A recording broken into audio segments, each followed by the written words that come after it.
The Galactic Council's war room buzzed with confident chatter as Admiral Zethkara studied the holographic display of Earth. The blue-green planet rotated slowly, its surface covered in what the Vorthan considered primitive wilderness. Dense forests, sprawling jungles, and untamed mountains dominated the land masses, interrupted only by scattered human settlements that looked pathetically small from orbital view. "Look at this backwater world," General Krexmol sneered, his forearms gesturing dismissively at the projection. 71% water, and most of the land is covered in uncontrolled vegetation. How can any civilized species live in such chaos? The assembled military leaders from across the galaxy nodded in agreement. The Vorthans had conquered hundreds of worlds with their perfectly organized armies and advanced technology. Their homeworld was a masterpiece of geometric cities, climate-controlled environments, and orderly agricultural zones. Every tree, every blade of grass served a purpose and grew exactly where it was supposed to. "The humans are clearly a primitive species," agreed Commander Yothara, her crystalline features reflecting the hologram's light. "Our intelligence reports show they actually choose to live near these wild areas. Some even venture into them for recreation. It's completely illogical." Admiral Zethkara pulled up tactical data on his personal display. "Their military forces are scattered across the planet in small groups. No massive fortresses, no unified command structure we can identify. They seem to have some kind of forces they call special operations, but our analysts believe these are just elite versions of their regular troops." "Elite?" General Krexmol laughed, a sound like grinding metal. "Their weapons still use chemical propulsion.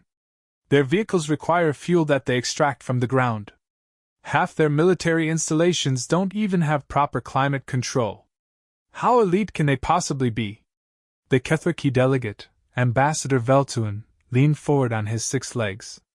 "Perhaps we should study their capabilities more thoroughly before invasion. The humans did achieve faster-than-light travel independently." "A fluke," Admiral Zethkara waved dismissively. "They stumbled onto quantum tunneling by accident while trying to solve their energy crisis. Pure luck, nothing more. Once we control their population centers, they'll surrender within days." The War Council began planning their assault strategy.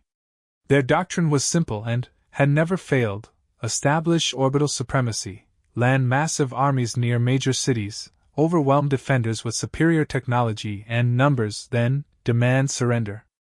It had worked on 347 worlds across the galaxy. "We'll begin with their largest population centers," the Admiral declared. "New York, London, Tokyo, Mumbai. Once these fall, the remaining population will see the futility of resistance." "What about their jungle regions?" asked a junior officer. "Should we deploy forces there as well?" The room erupted in laughter. General Krexmol's eyes glowed with amusement. "Deploy our advanced armies into those tangles of primitive plant life? Our soldiers need proper terrain to maneuver.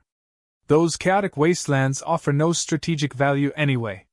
Besides," added Commander Yothara, "no military force could effectively operate in such uncontrolled environments.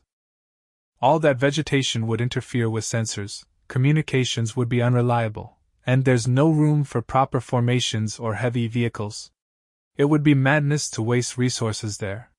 The Vorthans had spent millennia perfecting warfare on open battlefields and in controlled urban environments. Their massive war machines required clear sight lines and flat terrain. Their soldiers wore powered armor with sophisticated targeting systems that worked best in predictable conditions. The idea of fighting in dense, unpredictable wilderness was not just foreign to them, it was incomprehensible. "The humans probably avoid those areas themselves," suggested another officer.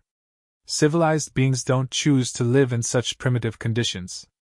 Admiral Zethkara finalized the invasion plan. "We'll position our fleets here, here, and here." He indicated points around Earth's major continents. 12 million troops in the first wave, supported by heavy armor and air superiority fighters. The humans won't know what hit them. Meanwhile, in a small briefing room deep within the Pentagon, General Martinez studied the same galactic intelligence that the aliens possessed about Earth. The difference was, he understood what they were looking at. They think our wilderness areas are useless, he said to the assembled Special Operations commanders. They see jungle, forest, mountains, and swampland as obstacles rather than opportunities. Colonel Sarah Chin, commander of the Army Rangers, smiled grimly. They've never heard of guerrilla warfare, have they?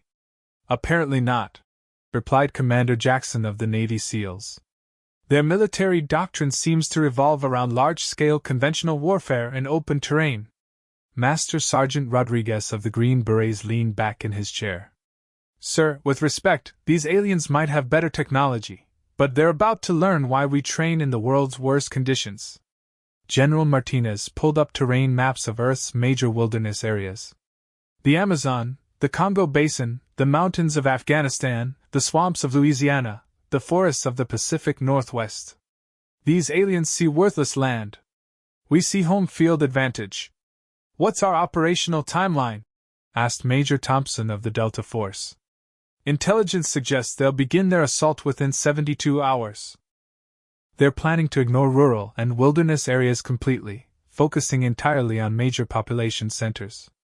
That gives us an opportunity they won't see coming. The Special Operations commanders exchanged glances. They had spent decades training in the world's most challenging environments, learning to turn terrain that seemed hostile to outsiders into their greatest weapon. While the aliens prepared for conventional warfare, Earth's most elite soldiers prepared for something entirely different.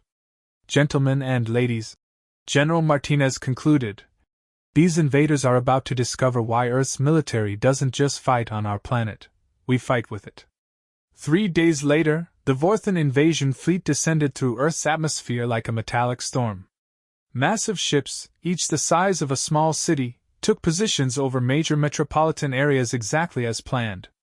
The initial bombardment was precise and devastating, targeting military bases, government installations, and communication hubs.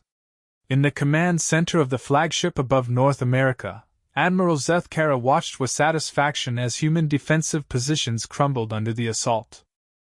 Their resistance is weaker than anticipated. Increase the pace of operations. Sir, reported a communications officer. We're receiving scattered transmissions from human forces, but most of their command structure appears to be collapsing. Excellent. Begin Phase 2. Deploy ground forces to secure major population areas. Across Earth's major cities, massive drop ships descended like thunder, disgorging thousands of Vorthan soldiers in their gleaming powered armor. The aliens moved in perfect formation, their weapons charged and ready, their sensors scanning for organized resistance. What they found instead was chaos. Some human military units fought fiercely before being overwhelmed.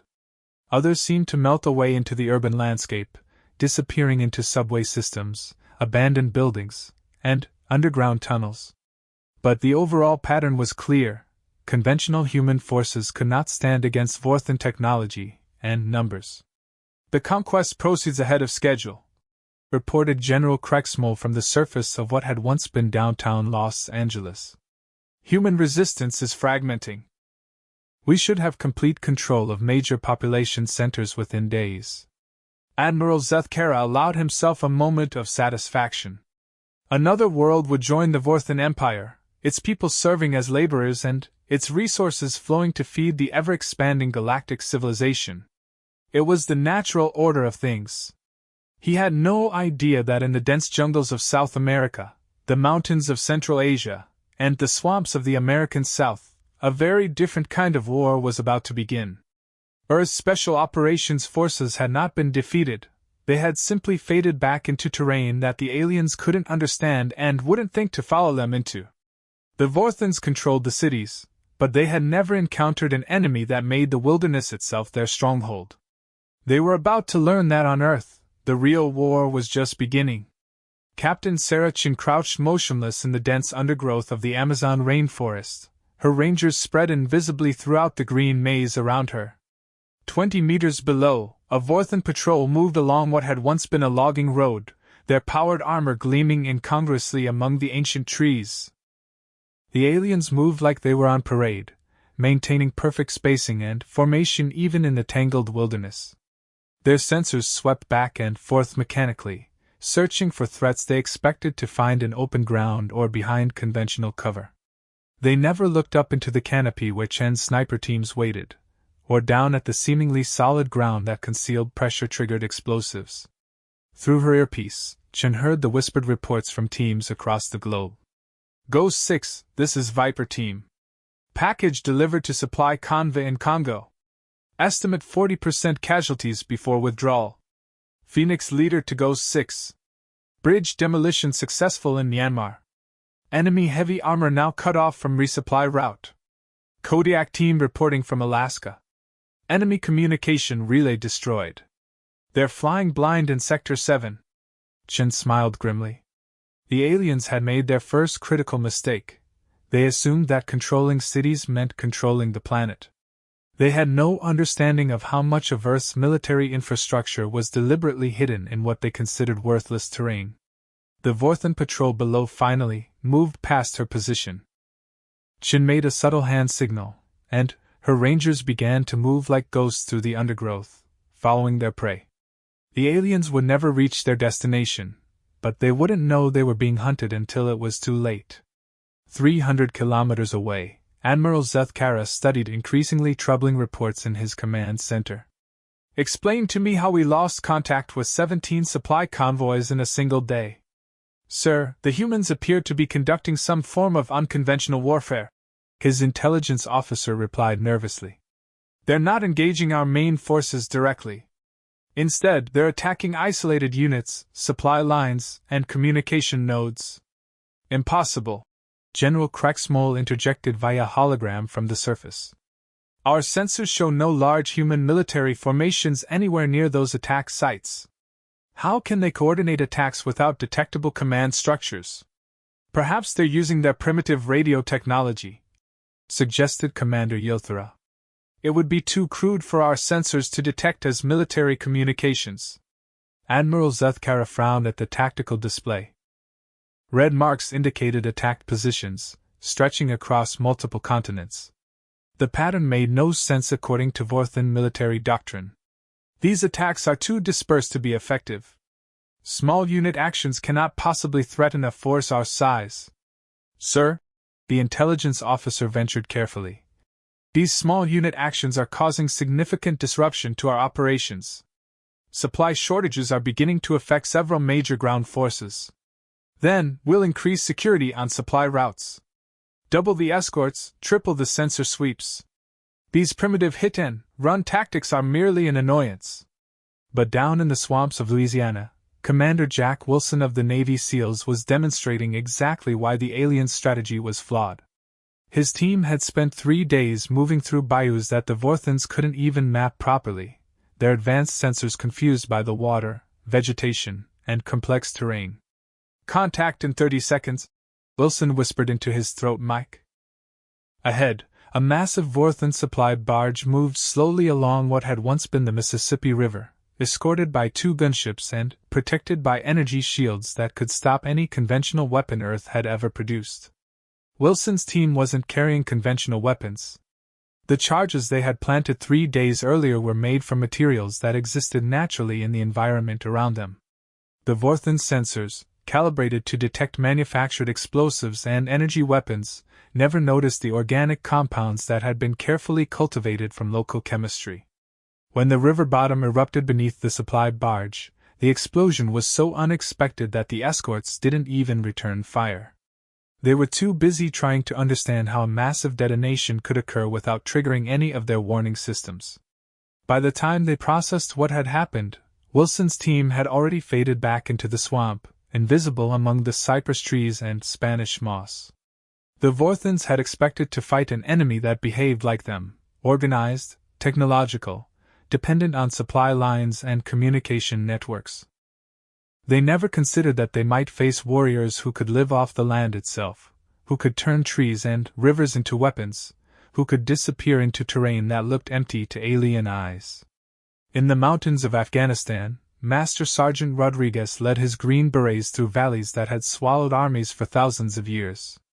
The Vorthans had established a command post in what they thought was a strategically defensible position, with clear sight lines and multiple escape routes. They had never fought in mountains before. Rodriguez's team approached from a direction that the aliens' tactical computers said was impossible, straight down a cliff face that their sensors registered as impassable. The Vorthans had never learned to climb using nothing but rope and determination. They couldn't conceive of soldiers who could appear from any direction, regardless of what their technology said was feasible. "Target acquired," Rodriguez whispered as he watched Vorthan officers through his scope. The command post bustled with activity as the aliens tried to coordinate their increasingly disrupted operations. Their holographic displays showed the location of every human city they controlled, but nothing of the wilderness that surrounded those cities like a green ocean. The sniper shot that took out their commanding officer came from a position that their computers insisted was unoccupied. The subsequent mortar barrage came from coordinates that registered as a solid rock wall. And when Rodriguez's team melted back into the mountains, they did so along paths that didn't exist on any Vorthan map. Across the globe, similar scenes played out hundreds of times each day. Earth's special forces had done something the aliens had never encountered. They had made the planet itself their ally. Every forest, every mountain, every swamp and desert became a fortress that the Vorthans couldn't see and couldn't conquer. The aliens began to realize they were fighting an enemy unlike any they had faced before. These weren't conventional soldiers defending fixed positions with predictable tactics. These were warriors who had learned to become one with their environment, who could strike from anywhere and disappear into terrain that seemed empty. "Sir," the intelligence officer reported with growing alarm. "Casualties from these unconventional attacks now exceed 30% across all ground forces." Admiral Zethkara stared at the reports in disbelief. 30%? From scattered primitives with chemical weapons? The humans appear to have some kind of training we don't understand. They're operating effectively in terrain that our forces cannot even navigate properly. "Then we'll burn those terrain features away," the Admiral declared. "Order orbital bombardment of all wilderness areas where attacks have originated. If the humans want to hide in those primitive wastelands, we'll remove the wastelands."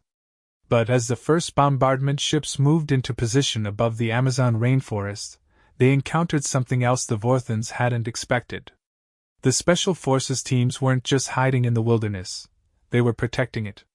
And Earth's remaining conventional forces had been preparing for exactly this moment. Surface-to-air missiles, carefully hidden in terrain the aliens thought was strategically worthless, began reaching toward the sky. These weapons had been positioned by soldiers who understood that the real war wouldn't be fought in the cities the aliens wanted to control, but in the wild places they couldn't understand. The Vorthans discovered that their orbital bombardment ships, designed for attacking fixed military installations from space, were vulnerable to weapons fired from positions they couldn't see or predict. As the first alien ships spiraled toward Earth in flames, Admiral Zethkara began to realize that they had seriously underestimated their enemy. The humans weren't just hiding in the wilderness. They were turning it into the largest fortress the galaxy had ever seen, defended by warriors who could move like ghosts and strike like lightning. The Vorthans controlled the cities, but Earth's special forces controlled everything else, and everything else was turning out to be far more important than anyone had imagined. "Sir," the communications officer reported with barely concealed panic, "we're receiving reports of coordinated attacks on our positions across 6 continents. The humans appear to be launching some kind of global counteroffensive." Admiral Zethkara felt something he had never experienced in 3 centuries of conquest: uncertainty.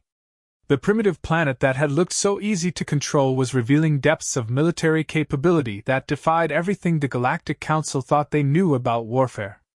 In the depths of the Amazon, Captain Chin smiled as she received confirmation that Earth's Special Operations Forces were moving to Phase 2 of their campaign. The aliens had learned to fear the wilderness, but they still didn't understand what they were truly facing. They were about to find out that Earth's warriors didn't just fight in the wild, they had become part of it. And the planet they thought they had conquered was about to teach them why humans had earned their place among the stars not through technology alone, but through the ability to adapt, survive, and fight in conditions that would break any civilized army. Admiral Zethkara stood in his command center watching his invasion force disintegrate in ways that defied 3 millennia of Vorthan military experience. The holographic display that had once shown orderly conquest now resembled a chaotic web of red warning indicators stretching across every continent. "Sir, we've lost contact with the entire 4th Army Corps in what the humans call the Congo Basin," reported his increasingly frantic operations officer. "Their last transmission mentioned sounds in the trees, but our sensors detected no enemy forces in their vicinity. The 7th Fleet's supply base in the Amazon has gone silent," added another officer. "Long-range scans show the facility is still intact, but no life signs register from any of our personnel." General Krexmole's image flickered on the main communication screen, his usual arrogance replaced by something the Vorthans had rarely seen in their commanding officers: fear.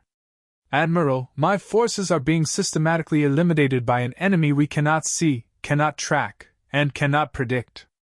These humans fight like demons that emerge from the very ground itself." In the depths of the Borneo rainforest, Major Jackson's Delta Force team demonstrated exactly why the aliens' sophisticated technology was becoming their weakness rather than their strength. The Vorthans relied entirely on their sensors, their advanced communications, and their assumption that any enemy worth fighting would be detectable by their instruments. Jackson's team had spent weeks studying captured Vorthan equipment, learning its capabilities and, more importantly, its limitations. The alien sensors were calibrated for detecting manufactured materials, energy signatures, and organized movement patterns. They had never been designed to identify threats that looked, sounded, and moved like part of the natural environment. "Alpha team in position," Jackson whispered into a communication device made from materials the Vorthans would never recognize as technology. His message traveled through a network that used the forest itself as a communication medium. Underground root systems modified with bioorganic transmitters that the alien scanners dismissed as natural plant activity. "Bravo team ready," came the response from Lieutenant Williams, positioned 3 kilometers away in a position that Vorthan computers insisted was inaccessible solid rock. "Target convoy entering kill box in 90 seconds. Below them, a massive Vorthan armored column moved through what had once been a logging road, their vehicles struggling with terrain their designers had never imagined. The aliens had built their war machines for the controlled environments of civilized worlds: flat surfaces, predictable conditions, clear sight lines. The dense canopy above reduced their visual range to mere meters, while roots and fallen trees constantly forced their heavy vehicles to slow and maneuver awkwardly. "Weapons free," Jackson commanded. What followed wasn't a battle in any sense the Vorthans understood. It was a demonstration of what happened when an army designed for conventional warfare met warriors who had turned unconventional warfare into an art form. The attack came from everywhere and nowhere. Trees that had stood for centuries suddenly became kinetic weapons, dropping with precisely calculated timing to crush vehicles below. The ground itself seemed to explode upward, revealing hidden positions that had been invisible moments before. Weapons fire came from directions that the aliens' tactical computers said were impossible, fired by soldiers who had learned to become one with their environment. By the time the surviving Vorthans could react, their attackers had vanished as completely as if they had never existed. The jungle stood silent around the wreckage, giving no sign of the devastating force that had just passed through it. "All units report status," the convoy commander transmitted desperately. The only response was the sound of wind through the trees.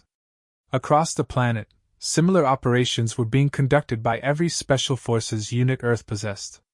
In the swamps of Vietnam, Navy SEALs had turned waterways into death traps that swallowed entire Vorthan battalions without a trace. In the mountains of Nepal, Army Rangers moved along paths that existed only in their memory and training, striking from elevations that alien aircraft couldn't reach and then disappearing into terrain their maps didn't acknowledge. The Vorthans had conquered hundreds of worlds using the same basic strategy: superior technology, overwhelming force, and the assumption that any resistance would come from conventional military formations operating according to predictable doctrine. They had never faced an enemy that refused to fight by their rules. "Admiral," the intelligence officer reported with barely controlled panic, "our casualty reports indicate we've lost more than 60% of our ground forces. Entire divisions are simply vanishing from our tactical displays." "Impossible," Admiral Zethkara snapped, But even as he said it, he knew his intelligence officer was correct. Deploy additional sensor drones. Increase orbital surveillance. These humans cannot simply disappear. Sir, we have deployed additional sensors. The humans aren't disappearing. They're camouflaged using techniques our systems cannot detect. They move through terrain we cannot navigate, communicate through methods we cannot intercept, and attack from positions we cannot identify.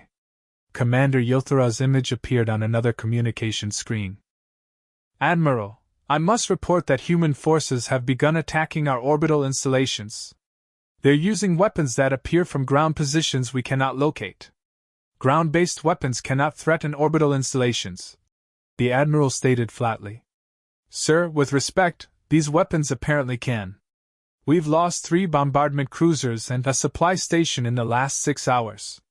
What the Vorthans didn't understand was that Earth's special forces had spent decades preparing for exactly this scenario.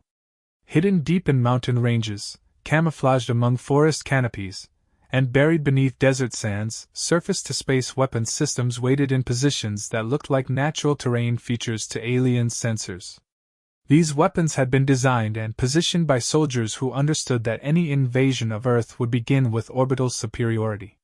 The installations were powered by geothermal energy, solar collection disguised as natural rock formations, and even bioorganic fuel cells that their sensors couldn't distinguish from plant life. Master Sergeant Chen watched from her concealed position as another Vorthan cruiser began its death spiral toward Earth's atmosphere. The railgun emplacement she commanded was hidden inside what appeared to be a natural cave system in the Rocky Mountains, its massive power requirements drawn from an underground geothermal tap that alien scanners registered as a natural hot spring. Target acquired, she reported through the bioorganic communication network that connected Special Forces teams across the globe. Firing solution computed. The electromagnetic pulse that launched the projectile was brief enough that alien sensors barely registered it, and by the time they identified the source, the shot was already striking its target in orbit. The Vorthans found themselves facing an enemy that could reach into space itself from positions they couldn't see or understand. Sir, the communication officer reported with growing desperation.